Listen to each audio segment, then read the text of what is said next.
હા, એક જણો કે મારે આ બધું મૂકી દેવું છે, હવે મને એક જણો ભગવો સીવાડી દો ને, એક જણાને કે તમે મને ચીપીઓ લઈ દો ને, હા, એક જણાને કે તમે મને કમડોળ લઈ દો ને. એક ભાઈનો મગજ વહી ગયો કે તું આ છોડવા ઊભો થયો ભેગું કરવા ઊભો થયો, તારે બધું લઈ જ લેવું એમ.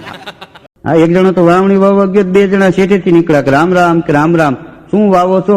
ત્યાં તો એનો મગજ વહી ગયો, ચોટલી ખીતો થઈ ગઈ કે ખેતર મારું બળદ મારા વાવણી મારે વાવવી, તું મને પૂછવા વાળો કોણ? ઉપડી જા, નથી કેવું કે નથી કેવું કે ના? તો ઓલા કે કોઈ વાંધો નહીં, તો 2 દી પછી ખબર પડશે.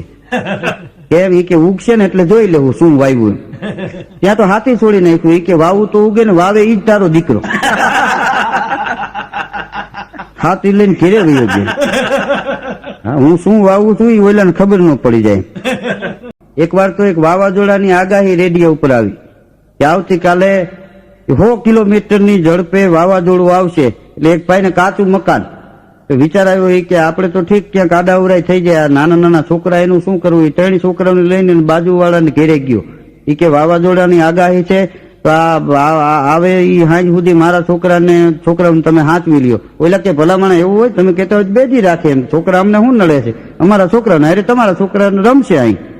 એ છોકરાઓને મૂકીને ઘેરે ગયો.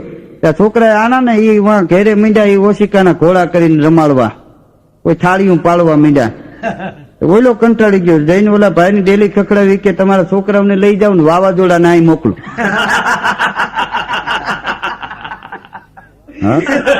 કે વાવાઝોડાને અમે હાંચવી લેવું. ભુવા પાસે એક દી એક જણો ગયો, ઈ કે માતાજી પાસે દાણા માગવા છે. અરે કે માગ્યા દાણા આપે એમ કરીને ભૂવો ધૂણ્યો, ગરબાની ધબધબાટી બોલીને દાખલા વાગ્યા ને ગૌમૂત્ર નહીં ઓલાવે આમ હરડાટીયું કરીને, અને ભૂવો ધૂણ્યો. માગી કે માગ્યા દાણા આપું, કેટલા જોઈ છે? તો ઓલો કે માં 12 મહિનાના આપો. હું તને ગુણિયું ફરીને દેવા. ભાઈ એવું કહે છે કે પરિણીત પુરુષ માટે તમે જોરદાર વસ્તુ આટલા વર્ષોથી કીધી જ છે. 2025માં એવી કોઈ 2 વસ્તુ કહો કે અમે આખું વર્ષ યાદ રાખીએ. આખું વર્ષ ને આખી જિંદગી યાદ રાખે એવું કહી દઉં. બોલો ને. નંબર 1, હા, કદી તમારી વાઈફની પસંદગી તરફ હસવું નહીં. અચ્છા, એવું કેમ? કેમ કે તેમાંની એક પસંદગી તમે પોતે છો. હા, એ બરાબર. અને નંબર 2, તમારી પસંદગી ઉપર પણ ક્યારે અભિમાન નહીં રાખવાનું. કેમ એવું? કેમ કે તમારી પસંદગીમાંની એક તમારી વાઈફ પણ છે ને.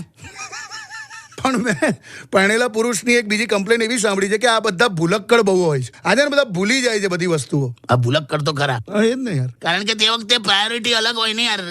તું જો, હા પરણેલો પુરુષ બધું ભૂલશે પણ એના ઘેર મોબાઈલ નહીં ભૂલી જાય. હા, નહીં હવે કેમ નથી ભૂલી જતો એ તો એ જ જાણે કાંક તો એનો મોબાઈલ. કાકા એવી કઈ વસ્તુ